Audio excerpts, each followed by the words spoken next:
ready, everybody? All right.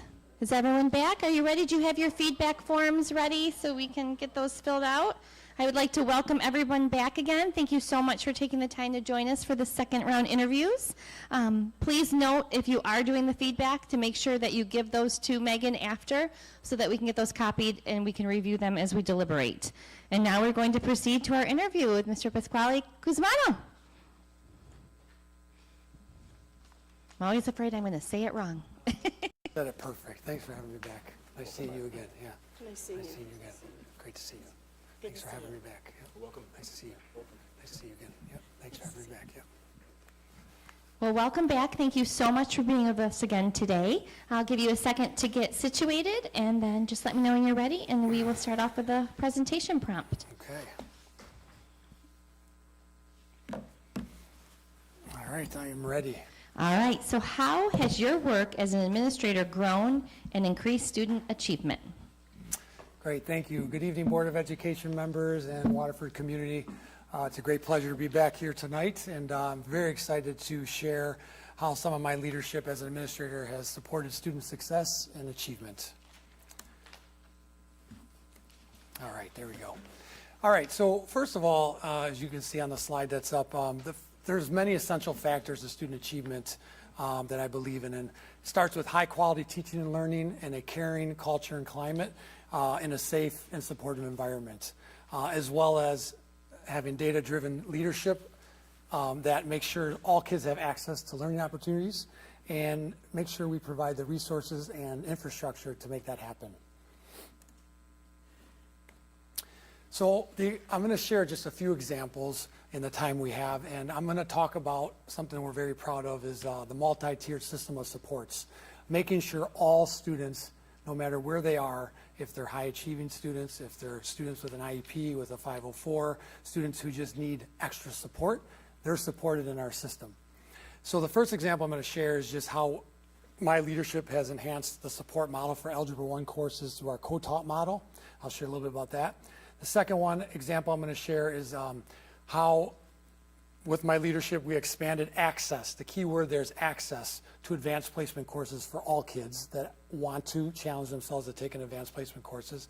And then the third thing I'm going to discuss tonight is how important it is that I ensure a safe learning environment for that to take place. Because without that, student achievement is not possible. So diving into the first example. You'll see on here, so let me just explain this a little bit. So advancing Algebra 1 outcomes with a co-taught model. First, I wanted to explain why. So if you look at, we look at 2022-23 school year all the way to next school year, 25-26. But basically, what we noticed when we looked at the data, we look at course failure data on a yearly basis. What are we looking at here? Algebra 1 was consistently the highest failed course for us throughout all three high schools. And that's a freshman level course in math, very important. It's a graduation requirement. So I asked myself why. And so we got, what happened was with the three principals, we got our math coaches together, our math curriculum consultants together to evaluate what's going on. Why is Algebra 1 an issue for our kids to pass, which caused a lot of other problems too, because when they fail first semester, they have to give up an elective second semester to make up that credit or take it in summer school. So it was a big motivation for us to figure this out. So we brought the experts in, and with our leadership, we looked at our co-taught model where we have two general ed teachers, two general ed math teachers, right, in one class with students who were targeted for intervention and then gen ed students who weren't targeted for intervention. They're all together with two highly qualified teachers. Now, it made us think, well, just having two teachers in there isn't working necessarily. So what's missing? So what we did was we invested in the professional development. There was one school in our high school that was doing a lot better than the other two schools. I wasn't one of them. My high school was not the one who was doing well. So we went and visited, and we met with a co-teaching model team who had it going on. They didn't have the failures. They were supporting kids. So we met with them, and we learned a lot of things, and then we invested in the time to provide professional development to all the co-teaching teams. And as the building administrator, we committed to making this a priority because, one, them having a common planning time during the day, right? They teach that course, and those two teachers have a common prep hour so they can work together and have that time to really look at the students' needs. That was one big thing. And making the master schedule work was a commitment to that. And then also providing the professional development. So as you can see, we grew in the number of co-taught Algebra 1 classes, but most importantly, we provided the resources to have our teams have the tools to help those kids succeed. And if you look all the way to the right, this year in 2024 as a district leader, our math team, 97.7% of students passed Algebra 1. We were not there in 2022, 2023. So it was targeted intervention that really helped providing the teachers with the tools and then giving the kids the support they need. Really cool point of pride, if you look at the 25-26 next year, our English department was kind of jealous. They said, whoa, whoa, whoa, that looks like that's working well. So our English were like, hey, we have data to say that our 10th graders need support with the writing. They're struggling. So they pulled the data and they made a case for it, and we're running 3 language arts co-taught classes and providing that same professional development for those teachers next year. So just one example of some data and how my leadership has improved student achievement. Okay, the next example I'm going to share is some really important work the last 5 years that I feel like as a building administrator and now as a district leader, expanding access to advanced placement coursework. I didn't put this data on here to brag that in Rochester schools we have 1,982 students taking an AP course. That was not the purpose. The purpose is, how did we get from 2017, where 1,687 students were taking an advanced placement course, to 1,982 in 2024? How is we looked at our College Board AP potential data. If you guys know what that is, that's from the PSAT results. It gives you these students might want to consider taking this advanced placement course based on their skills. And so we really dug into that. And what we were finding is that not all kids had the confidence nor the willing to take a risk to take an AP course because they were worried about their GPA or they were worried they weren't going to be able to cut it. When we talked to students, we did a survey of students, we did a survey of staff, and that really honed us in. The key here was we have a trusted adult system, so every student in the building, 9th through 12th, gets assigned a trusted adult. It could be a coach, a teacher, an administrator, a counselor, and those are staff who build that relationship that, hey, these are the targeted conversations that really made this work. Hey, you're really strong in this area, John. You should consider looking at AP World History because you're really doing good in this area. I think you could do that. Now, the flip side of that was the second part was providing our advanced placement teachers professional development on the knowledge of just because they're in an advanced placement course, they still may need universal accommodations. That doesn't mean because they're in an advanced course that they're just going to pass the class just because. We still got to provide the support to make them successful and have a successful experience. So you see on that chart, you know, the key was getting students to take the risk to take an advanced placement course. That's one. If they felt confident at the end, take the AP exam and earn some college credit. And it built, we had kids that never would have thought of taking an advanced placement course because they didn't have the confidence, but they had the adults saying, try it. We got you. You're gonna be fine. And we supported them through that. And you can see about 81% of the students that took the AP exam earned college credit of 3 or higher on the test. So points of pride, but really the access was how my leadership kind of grew this initiative. So just wanted to share that. And then lastly, for any of that to take place, my leadership, me as an administrator, I had to and I have to provide a safe learning environment for staff, for students, for anybody that walks in that building. So a key point you'll see there, safety and security initiatives. Obviously, if our building, our teachers and our students don't feel safe with what do we do in a lockdown situation? What do we do when there's a situation that we got to practice it. We have to all be on the same page. We have to have emergency operation plans running all together. So that's important when they walk in the building, that's not a barrier to their learning, to their achievement. And the second thing is students and staff feel safe to take risk, okay? This kind of lends into that AP access and into that is teachers, step outside your boundaries and try a lesson that you don't feel comfortable doing. Take that risk. And when building administrators and district leadership say that and they preach that and they go in there and they really mean it, teachers feel invigorated, and they feel like they have autonomy to try things out and not worried about failing, that lesson failed, I'm a failure. No, try it out, see if it works, and adapt it for next time. So that's key. And then I talked about this in my first interview, having structures for collaborative dialogue. So giving students, teachers, or staff, and parents the open door to feel safe to come and ask for something, feel safe to ask for help, feel safe to provide feedback when they need something, and that really creates that safe learning environment. And lastly, but I think probably most important, is fostering a positive culture and climate. And I talked a lot about this, is that relationships and trust, that school spirit, that family feel, that if you call it One Waterford in your strategic plan, we call it Pride and Excellence in Rochester, whatever the tag name is that they feel it when they walk in the building, that they feel like they're in a fun, safe, and atmosphere where they can take risk, and they can learn, and they can be part of the family there. Thank you for listening. Yeah. Well, thank you very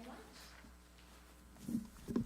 All right, we are now going to move on to all board members asking questions. Can I close this? Oh, absolutely, absolutely. I will turn the mic over to Trustee McGregor.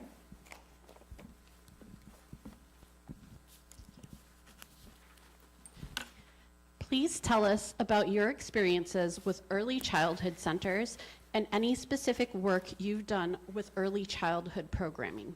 Thank you. Most of my experience has not been direct leading an early childhood center, but I've done a lot of secondary work and supporting.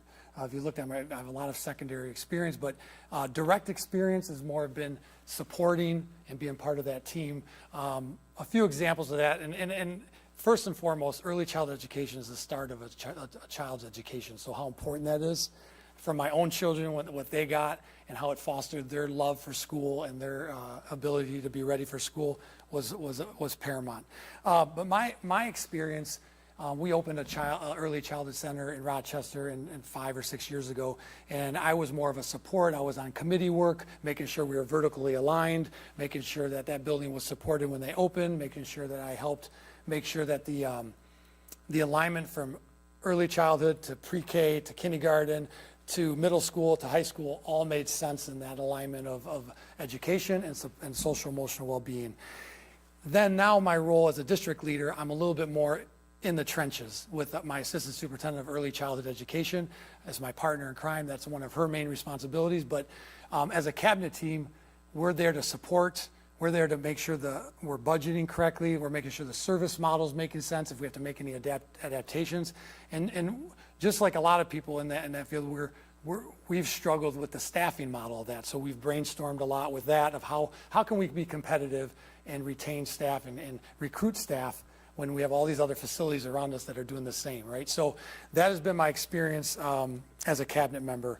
And really, when I look at Waterford, I'm really excited about I see there's an investment in early childhood, obviously, with the Stepanski Center, not just the new building, but just the programming. What you offer from early on to early childhood special education, getting those kids in early to give them intervention so that their learning trajectory is positive, to the Head Start program, to the Great Start Readiness program where it's free, pre-K for all. What a great barrier to take away from a family that maybe can't afford that for their children. So taking that away. I really am eager to get with that staff and that leadership team and then our district leadership team to learn more, to get in there and see it, to learn about the high scope curriculum, to see it in action, and really to support, to see what is going well and what do we need to address and how can we make it better. So I'm really excited about that in Waterford.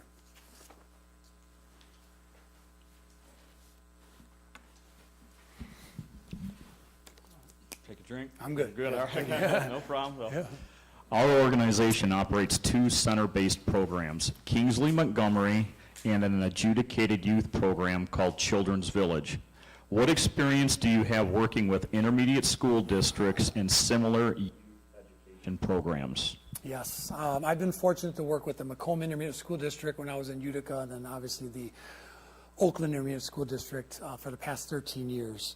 The majority of my experience has been with these 2 programs. Thank you to Waterford for staffing those and working with the county. I'm really excited to get more involved in that.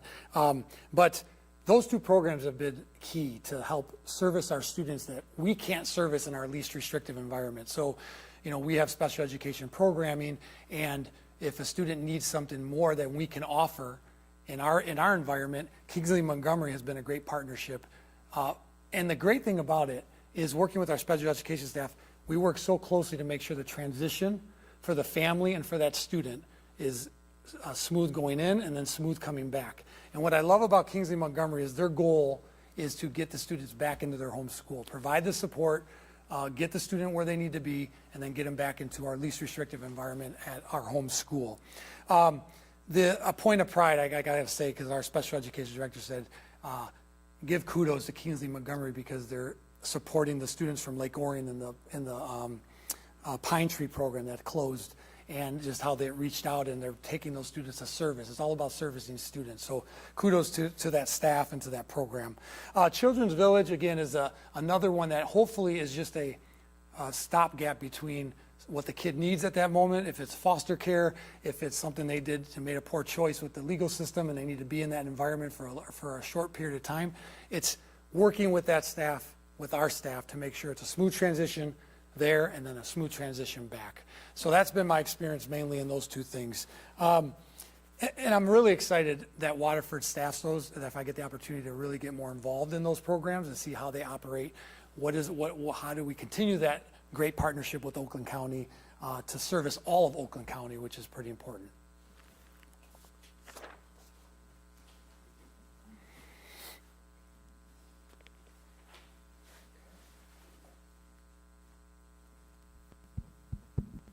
Thank you. So if you would please tell us about a time when you were confronted with a difficult, unexpected set of circumstances for which you lacked the answers. How did you deal with those circumstances? That never happens as a leader. Come on. That happens on a daily basis, I would say, as a leader, as an administrator, in all my different roles. But this year, I'll give an example. It just happened this year because it's so fresh. I took on the responsibility of the district 504 K-12 coordinator. So for the district, I oversee all the 504s for students that need accommodations in that way. So obviously I know what a 504 is. I worked with 504s as a building administrator and as a teacher. But an elementary principal came to me with a situation that I had no clue what the answer was. I was like, wow. And they said, yeah, this has never happened in my 22 years as an elementary principal. And of course it happened now. So what I did in that circumstance, I got my 504 leadership team, which consisted of an elementary principal, a middle school and a high school learning consultant who write the 504s for the district and support that. So got that team together. We met with the principal. We supported that principal. We listened, and we helped that principal navigate that situation. We also met with that principal with the family to make sure that principal felt comfortable.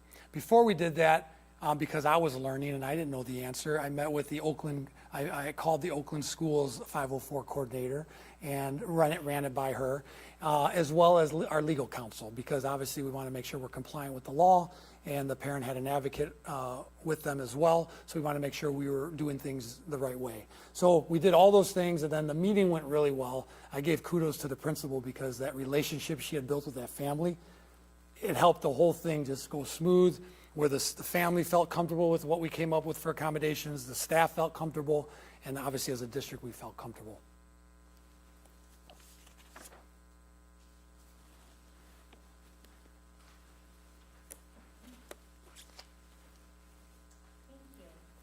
You're welcome. Mike doesn't like me. What challenges do you anticipate for public education in the next 5 years, and how will you address those challenges? Sure. One that's not new is the recruitment and retention of staff. I think highly qualified people are the number one important thing to an educational system. Having passionate teachers in front of kids and passionate educators in front of kids, educating them is number one. But what I would do is continue looking for those opportunities like you guys had for the Grow Your Own grant. What money's out there to support our staff or recruit staff and help them grow as educators, and again, like I said, not want to leave Waterford no matter what, where they feel like they were supported here. I just went to an our educational careers course we started 2 years ago in Rochester. A course that kids could take in our CT program. They want to be educators, or they think they want to be educators. And we worked with our HR department, with our CT department, and we staffed that. And those kids get to sign up for that class, and then they get placed at an elementary school to do like hours with the teacher, like, almost like an internship. We don't let them teach the whole class by themselves, but they work with the teacher. So that was awesome because that is something that we're trying to build from within as well. And the HR director yesterday, he gave him a diploma and said, hey, if later on you get your teaching degree, if we have an opening in Rochester, you're guaranteed an interview.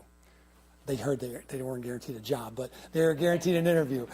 So I think some of them walked away like, I got a job, but that's one way like to kind of recruit and keep people. Our partnership with Oakland University, or I would partnership with universities around Oakland. We have a really strong partnership. We have an internship program where they send us student teachers. Our staff works with them, and then a lot of them end up applying and getting the open jobs, which we at least get to train them and mold them and mentor them into that. It's important to make sure our onboarding processes are strong, that when teachers come in or anybody comes in the district, they feel supported, they feel like they have the tools necessary to be successful, and that builds confidence, and that builds pride that they want to stay here. And then obviously cultivating a positive culture and climate where people want to come to Waterford and never want to leave.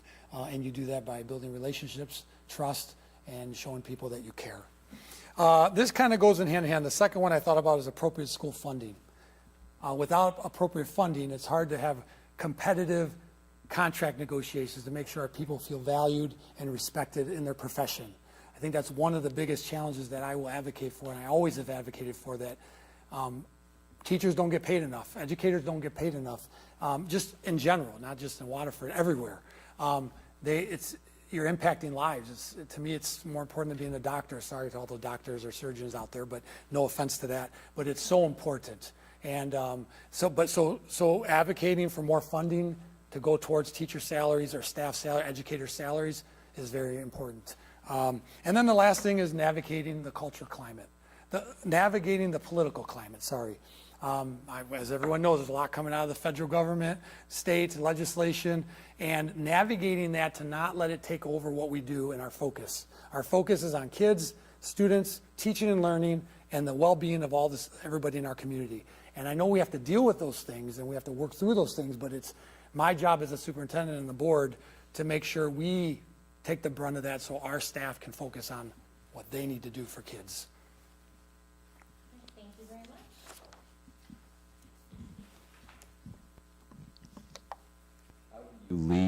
How do you lead and grow leaders? Very passionate about this. I think leadership, a lot of books you read leadership can have a huge impact on an organization or a school or anything, a huge positive impact or a huge negative impact. So leadership is very important. I've been fortunate. I was part of the a leadership academy in Utica, where I was kind of voluntold, hey, you need to go to this program, and I got selected, and I got to learn about what is it to be a leader, what is it to be a leader outside the classroom, what is it to be a principal, assistant principal, what is it? So I learned, and then 2 years ago in Rochester, our HR director pulled me and an elementary principal and a middle school principal to build our own in Rochester, an Aspiring Leaders Academy. And teachers, or not just teachers, anybody in our organization could apply for this. Principals could nominate staff that they felt, had a good leadership opportunity. And I love that. Building people and building the future leaders, it was such a great experience. But the thing that set it apart, I thought our committee came up with at the end of that 4 or 5 sessions we had of them learning what it is to be a leader, they got to do a shadowing experience. So they got to go into an elementary, a middle school, and a high school and shadow a principal and really get to see what that day is like, even though no day is the same as the principal. But that day, whatever happened, they got to be part of it, and they got to build that connection with that person. I think that's how you grow leaders. And then leading leaders is making sure they're supported, they feel valued, they feel like we're on the same page. And I will say one thing I'm proud of in my current role is our leadership team is one team. Our elementary principals to our middle school principals and assistant principals to our high school team, they work together. they're not alone, and they problem solve together. And building that culture is how you lead those leaders, those administrators.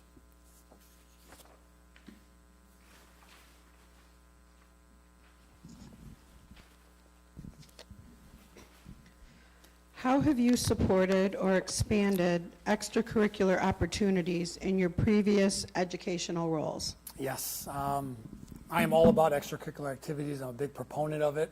From athletics, like I said, to robotics, to clubs, to theater, to performing arts, to everything in the moon that kids want to get involved in, that they're passionate about, that connects them to the school experience.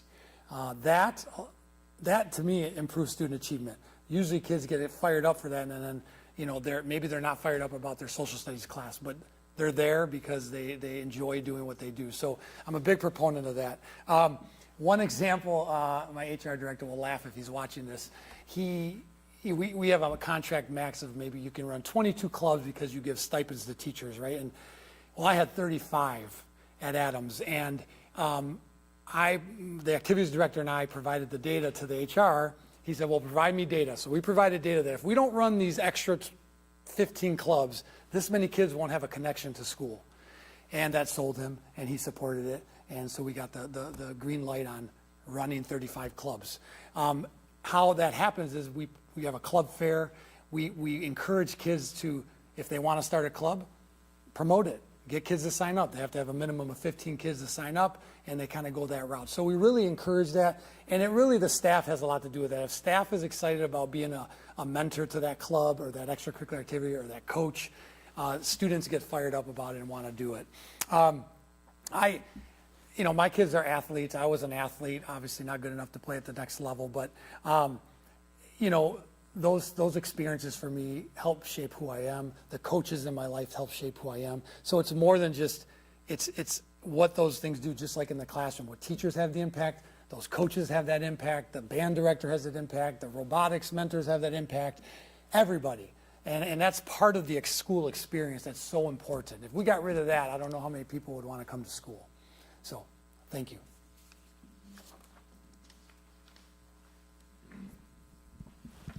If you could bring one thing from your current or previous districts to Waterford, what would that be? This was the toughest question for me. Thinking, and I want to preface this with this. My answer has nothing to do with what Waterford needs or what they don't need, because I was just thinking. You asked the question, what would you bring? For me, it's the K-12 collaboration that we have right now in my current role, amongst administrators, teachers, everybody, everybody. That culture of it's a culminating event to get kids to graduation.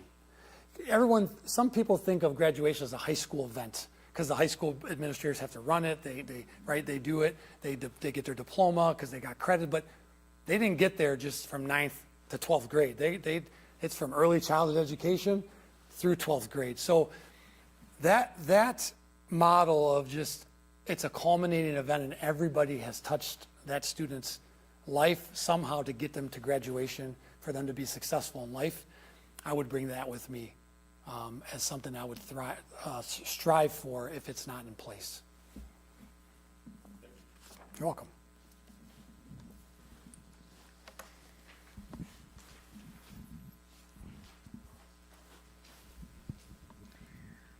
All right, as we begin to wrap things up, but we still have a few more questions, or if you have a few more questions, we would like to know if there's anything you would like to ask us. How much time do I have? No, I'm just kidding. No, I'm just kidding. We've got some time. I'm good. You guys have had a long couple of weeks. So, yeah, I do. First of all, I just want to say that I truly enjoyed meeting with the district leadership team, such a great group of people, so positive and passionate and so prideful to be in Waterford.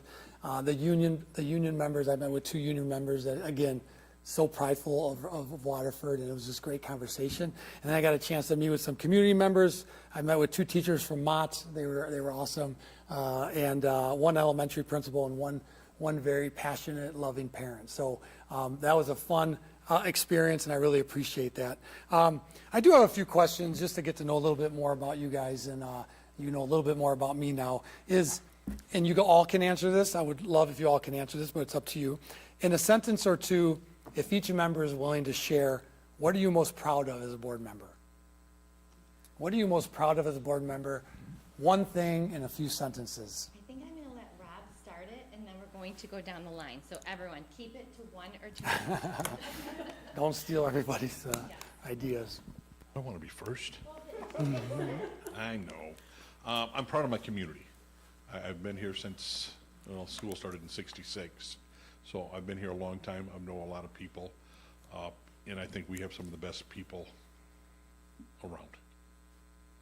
Awesome.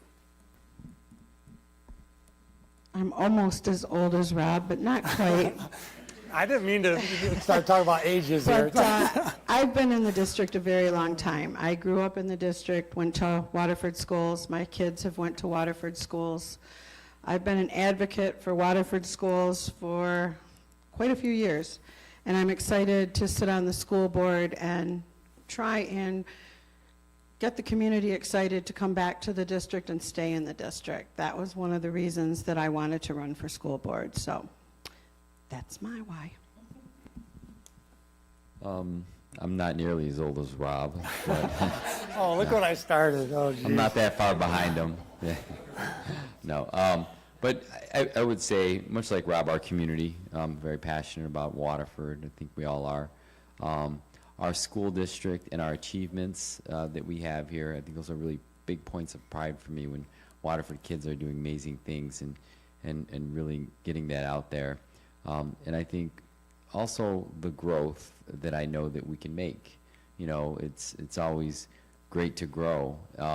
So the innovations and things, I'm always looking for leaders in our community who are thinking ahead and thinking about how we can continuously grow so that we're not stagnant. So those are important things to me and points of pride. I won't talk about age. But Mike will. You know, for me, I am incredibly proud of this community. Like my previous members have said, we have this amazing perseverance in this community. And we are definitely, I am very proud of what our students have accomplished, not just, you know, present, but future and past, because we know that our kids are going to continue to go on to do great things. And this is a phenomenal community to be a part of, and I'm incredibly proud to be part of it. It's an honor for me to serve my community in this way. And I think it's just, Waterford is a great place. I wish more people understood how amazing this community is and how truly phenomenal our students are.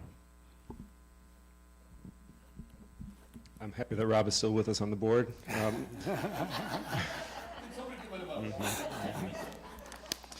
As the father of 2 7th graders over at Pierce, every day my boys, and I've shared this before, it is not a challenge to wake them up and get them to school. Every day they are up. Every day they come home. I also don't have to pull teeth in asking them, how was your day? Because the answer is always the same. It's great. It's great. And so I'm proud of our students and of our staff because there's this synergy between them where you know, we've talked a lot about extracurriculars, and it's about the culture and the climate, and it's about the academics. And in all of our schools, we have there's so much of that lightning in a bottle. And our students are leveraging it to do great things. We've been on the upward trajectory here in terms of our student achievement. And so I'm excited to continue that positive momentum. Awesome. Thank you.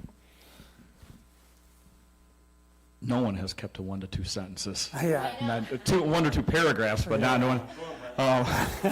So, our district staff, they have worked through such troubling times, you know, through society and that thing back in 2020, and everything that they have put forth, I think, is very telling of the type of staff that we have, and Waterford is a hidden gem of not only a community but of a school district that we are fighting and clawing to stay above the water to promote that and get that out to everyone about how good of a district we are and everything that we have to offer. So those are the big things for me.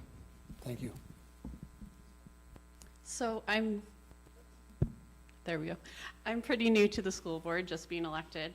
But I would say one of the things that I'm really proud of is the number of people who come out and talk to me about things that they care about with this school district. And they really care. And that's a big deal because you don't always get that. I would say as a former student, one of the things I'm most proud of is the teachers. I had amazing teachers. I had a great education, and I wouldn't be who I am without that. Great. Thank you so much. That's great to hear. So my next question is, and just not everybody has to answer, so you guys decide. And I gave you specific directions. You did not follow directions, but it's okay. It's okay. So whoever wants to answer, how do you manage Board of Ed conflict, disagreements, differences of opinion? Well, I am going to give this to Member Stitch to answer this question. He will do the best. We have, so part of it, we've had a great relationship with our previous superintendent. And a lot of that focus was centered on the process of the superintendent evaluation process. So here's what that looks like. Beginning of every year, we got together, we set some goals. And the superintendent brought those goals, because worked with cabinet to develop some goals that were derived from our strategic plan. We had quarterly check-ins, 2 types of check-ins. We had a more informal one where it's, hey, here's what we're doing, here's how we're making those progress. And then we had a more formal moment, because the superintendent needs also that formal feedback. Now, that process is not only good for the superintendent, but I would also say is good for the board, because in staying focused on those goals that we agreed upon in adopting a strategic plan, and I think about half of us worked on that strategic plan, it doesn't create a lot of space for the noise to come in. Yeah. And so we can have really great disagreements about how best to achieve those goals, and this board has been laser focused on how to get there. And so that iterative process of that superintendent evaluation is not just beneficial to the superintendent and making sure that the cabinet and the whole district has what it needs to move towards those goals, but for us, because again, we remain focused, you keep the noise out, we can have robust discussions about how to get there, and we would expect that. So that process we lean into for a variety of reasons. So, I know. I've been on the board for 3 years now.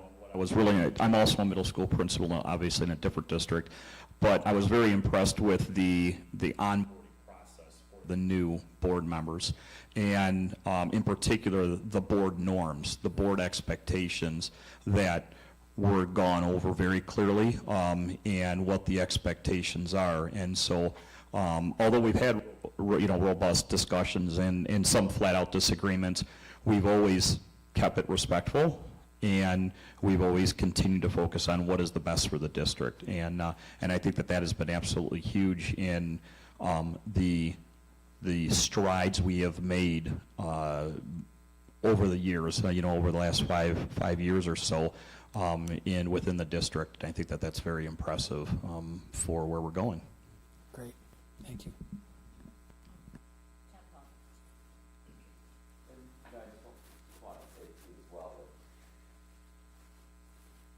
Okay, just want to say as well, so I've been on the board for approximately 10 years, and, not everybody up here colors in the lines, I mean, it just is. We have different personalities. There is conflict, Yeah. and having been on the board in 10 years, Rob and I think, are the senior board members here, and there's been a lot of stuff that's happened, but we rely on the superintendent and their leadership to work with the board to make us focus on kids, because I've seen when that doesn't happen, things can just go sideways. So, and I think with, the board being respectful of each other, but also understanding that we're going to have conflict, and that's okay. And it's okay that people on here, don't color in the lines.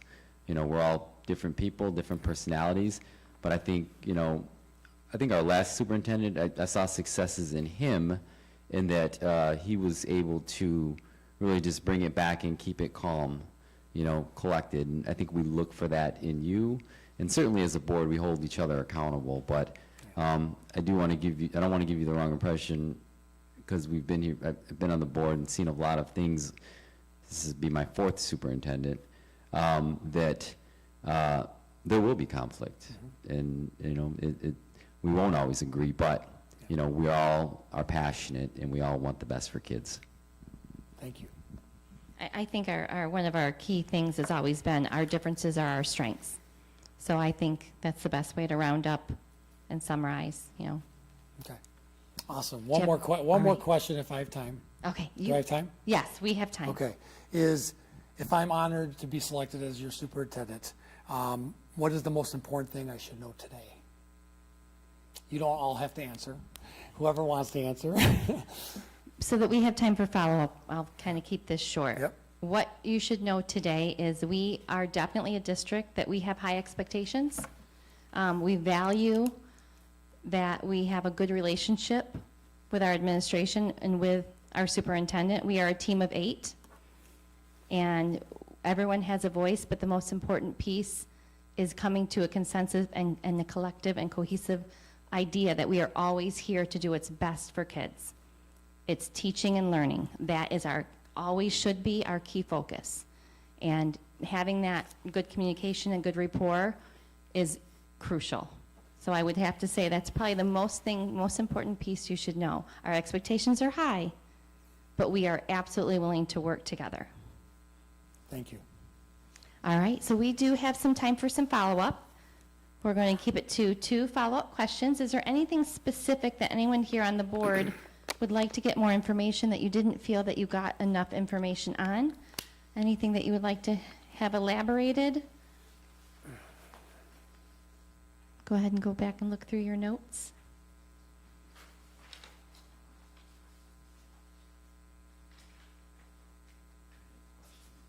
Or did I talk too much? No, you absolutely did not talk too much. Sometimes it's just going back No, and I'm refreshing joking. through our notes. Okay. So I had a question. Yeah, I enjoyed how you spoke about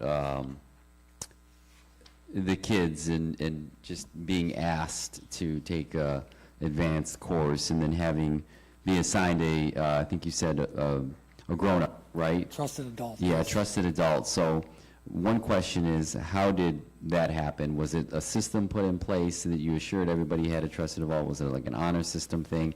So I like that idea. And then 2, when you talked about the gains that you made in algebra, that you guys got to 9.7%, you followed the same model for the English language arts. Where did you guys start at? You went up to 97.7. What was the starting point? So I'll answer that one since it was fresh. I don't have that statistics off the top of my head of where we started, but I believe we're in there around the 80% for kids who were passing Algebra 1 by the first semester. Yes.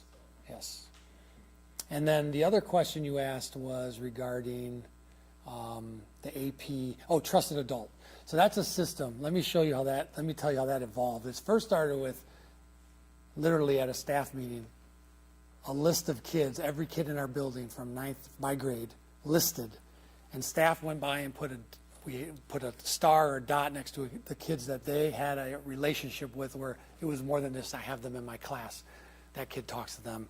They know them from a sport. They know them from whatever. So we start there. Then we pulled that data the old-fashioned way, put it in a spreadsheet, and we found the kids who didn't have didn't have a dot next to their name or didn't have anybody put a dot next to them, and then staff would look at their class roster and pick 4 or 5 kids that they're going to make it an effort to make a trusted relationship with by connecting with them in class every day or stuff like that. We got really good with Google Docs, and then we used the electronic form of that and put everything in a Google Doc where staff could put a dot next to names, and then we compiled the list of, some kids had 5 dots next to their name because those kids are the outgoing kids, right? They're the ones who, they come in early and say, go see all their teachers in the class, but some kids don't. So there were some kids who didn't have any trusted adults, so we made it a point. And that started with our staff, and then I sent it out to coaches, club advisors, people who were not teachers in our building, because those people have connections with those kids. So that's how that evolved. And it's been a really positive thing because students have that adult that they can go to, and that adult has those students that they can go to really build that relationship. Anyone else have a follow-up question? Anyone down at this end? All right.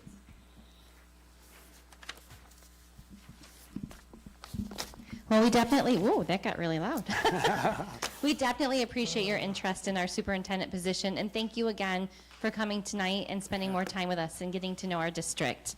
Thank you, it's been my We pleasure. appreciate it. Yeah. I And think for I those have- I think I audience members, have all my stuff. for those audience members, So they're good to doing the see you. feedback Thanks for- forms. If you thanks for could your please time. continue Really do. those, Thanks for your fill them time. out and give them Thank to you, guys. Megan. Thanks for your service and time. Thank you. Thank you so much, yeah.